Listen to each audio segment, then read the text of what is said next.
And what we want to do always is reference the wise self, invisible audience. Okay? Now, everybody that you're watching, let's do a little thing. Okay, let's do an exercise. We're going to do two exercises about this. Okay, one exercise is everybody thinking your inner critic. Okay, the inner critic is not very kind. It's like fuck you, inner critic. Bad, bad Keith, bad Corey, bad everything. Inner critic seems like it's on our case all the time, giving us a hard time. So, just imagine yourself looking that inner critic in the eye. Okay, so you're looking your inner critic in the eye, and you're telling this inner critic, I'm going to help you grow into an ally and a guide. And you look in that inner critic's facial expression as you say that. I'm going to help you grow into an ally and a guide. Okay? And what's the expression on that inner critic's face as you say that? Now, my inner critic responds to that with contempt. You and what army are going to turn me into your inner ally and guide? Is that okay? But not as much as 10 years ago. He also has a little bit of doubt. He knows I'm going to do it, and it's happening. Okay, I mean, I'm developed enough to know that.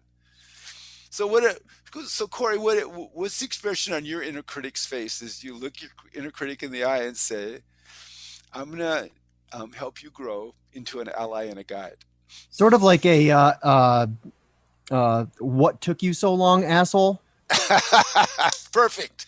You know, like there's still like plenty of judgment in there, but there's a willingness to participate. You're a four, right? I'm a self-phobic four. Self-pressed four. There you go. Yeah, so the four goes, you should have done this years ago. Seriously. You should have done this years ago. Okay, so that's a good exercise to do with the inner critic. Mm-hmm. If every day you look your inner critic in the eye and go, okay, I am going to help you grow, and I am helping you grow into an ally and a guide, and just pay attention to the expression. That's all you have to do. If you do that every day, a transformation takes place.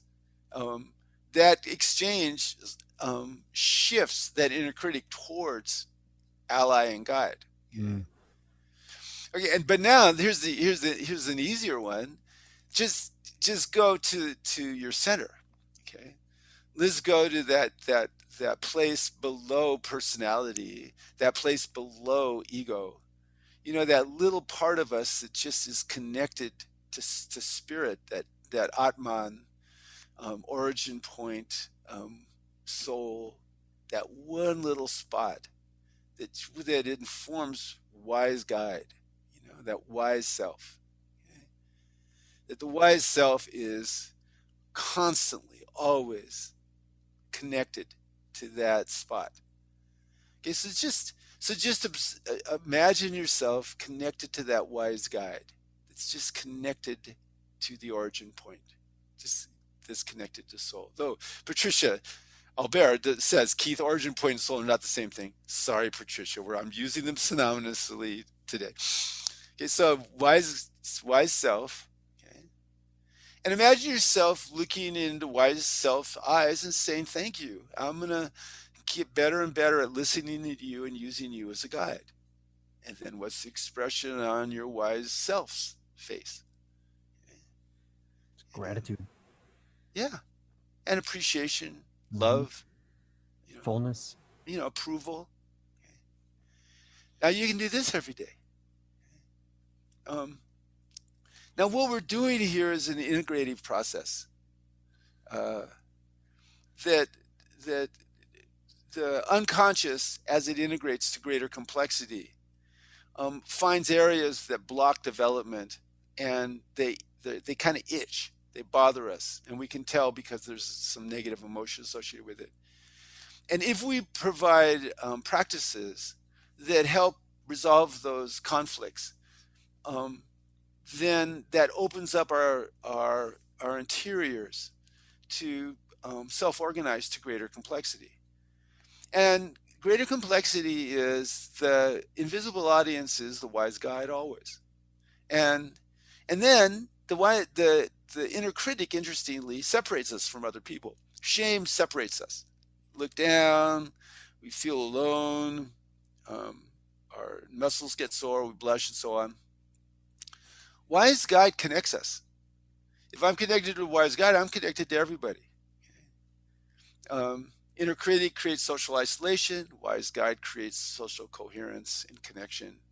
You and I were talking about this just as we began. Mm-hmm. You were when you do you were describing Corey when I were talking. Corey was describing how he used to be more inhibited socially, and doing these talks has made him less inhibited socially. Why is that? Well, during the intersubjectivity that you have in these talks with me and with others that I've heard is wise guide is basically running your show. Mm. Okay?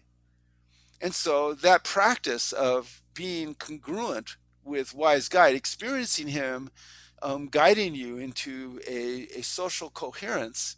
You know, what was the thing that you said earlier that that if you have uh, the wise guy, if you have attunement, you know, with the if you're an extrovert and you have social attunement, then you're coherent.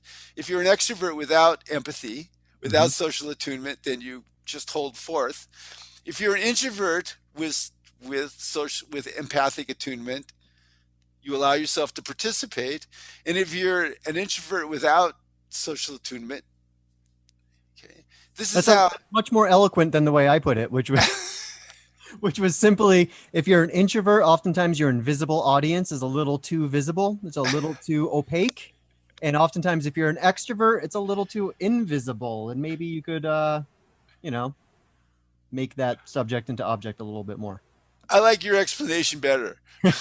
And so the now that you notice from an integral standpoint, that means you need to understand about what your purpose is in any given moment. Mm, yeah. And that goes back to what integral mindfulness is. And integral mindfulness is being aware with acceptance and caring intent of you and me on in multiple dimensions. But also it's what's my purpose in this moment? Right. And am I serving that purpose? And part of that is social coherence. Um, Part of that is my own development as a human being. Yeah, Keith, it seems like, just like earlier, you're talking about how the invisible audience will often use sort of the language of whatever sort of moral stage you happen to be at. And I'm sure there's, some other lines that are mixing up in that too. That's right. What's interesting is that also noting that there seem to be anyway, I'd love your clarity on this. There seem to be sort of different, my invisible audience is very raucous, right? There's a lot of different types of sort of audiences within that collective, within that sort of big mind that's sitting in the back here. Some of those voices are coming from dark shadows, sort of old shadows that I've been carrying around for decades. Others are coming from sort of golden shadows of sort of visions of who I want to become.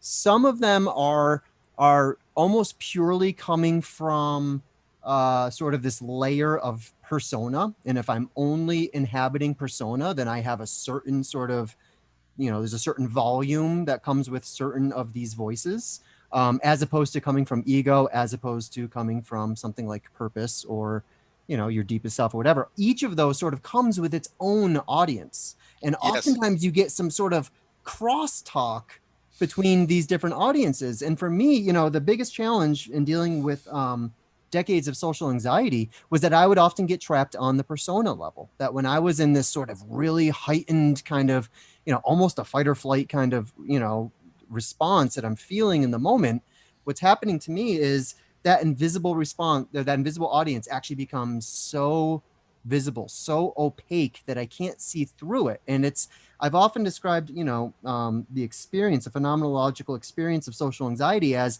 have you ever been on a cell phone and you're talking to someone and there's a glitch in the line and you hear your own words repeated back to you like a half second after you say it?